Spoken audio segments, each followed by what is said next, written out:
سمجھوتہ ایکسپریس میں 50 مسلمانوں کو شہید کر دیا گیا۔ یہ وہ RSS آئیڈیالوجی ہے جو کہ انڈیا میں فالو کی جا رہی ہے۔ اور حال ہی میں آپ نے دہلی میں وہ واقعہ سنا ہوگا جس میں ٹارگیٹڈ کلنگز ہوئی، اور پھر وہاں کی بالی ووڈ سیلیبریٹیز آئیں اور انہوں نے پروٹیسٹ کیا کہ ان کے کیپٹل دہلی میں یہ کیا کچھ ہو رہا ہے۔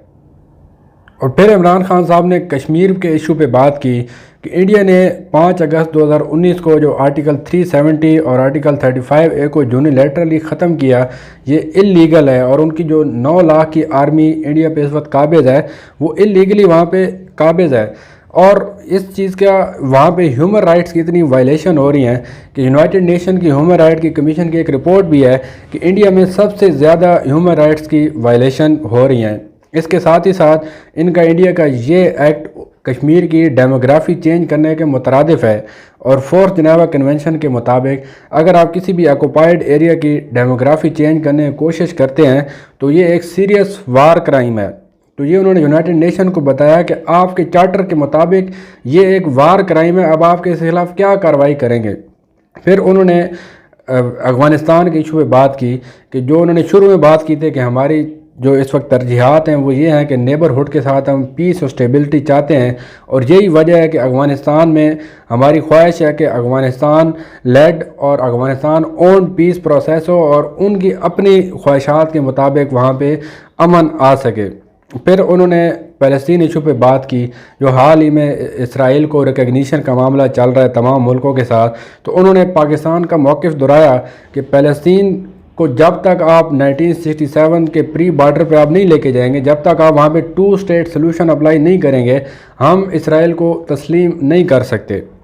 تو یہ تھے کچھ پوائنٹ عمران خان صاحب کے خطاب کے، اور اس سے بہتر انداز میں پاکستان کی ترجمانی نہیں ہو سکتی جس میں انہوں نے تمام پاکستان کے انٹرنل ایشو سے لے کر پاکستان کی فارن پالیسی تک جو تمام ایشوز ہیں ان کو انہوں نے بیان کر دیا ہے۔ اس خطاب کے بعد انڈیا کی طرف سے اس کا جواب آیا، اور ان کا جو پہلا جواب تھا کہ جو انہوں نے آرٹیکل 370 اور 35A کو ختم کیا اور کشمیر میں انڈیا کے قانون لاگو کیے، وہ ان کا ایک انٹرنل معاملہ ہے۔ آرٹیکل 35A اور 370 کو جب انہوں نے ختم کیا تو انہوں نے یہ بھی کہا کہ کشمیر جو ان کے حصے میں اور جو پاکستان کے حصے میں اور جو گلگت بلتستان ہے اور اس کے ساتھ ساتھ جو لداخ کا علاقہ ہے وہ ان کا حصہ ہے، وہ اب پورے بھارت کا حصہ ہے۔ تو چین نے اس بات کو نہیں مانا، اور چین نے اپنی جو فوجیں ہیں وہ آ کے بٹھا دیں لداخ کے پورے ایریا پہ، اور وہ فنگر 4 اور فنگر 8 کے وہ تمام ڈیٹیلز آپ کے سامنے ہیں، یا آپ پکس میں بھی دیکھ رہے ہیں کہ چین کس طریقے سے انڈیا کے کلیم کیے علاقوں میں گھس آیا۔ اور اس بات کا اعتراف وہاں کے وزیر دفاع راجناتھ سنگھ نے اپنی اسمبلی میں بیان دیتے ہوئے کہا کہ چائنا جو ہے وہ کلیم کرتا ہے بھارت کا بہت سارا حصہ، اور وہ بھارت کے بہت سارے کلیمڈ حصے میں بیٹھا ہوا ہے، تو ہم چاہتے ہیں کہ ہم چائنا کے ساتھ پیس کریں، ہم ان کے ساتھ نیگوسیشن کریں اور ہم ان کے ساتھ بات کریں۔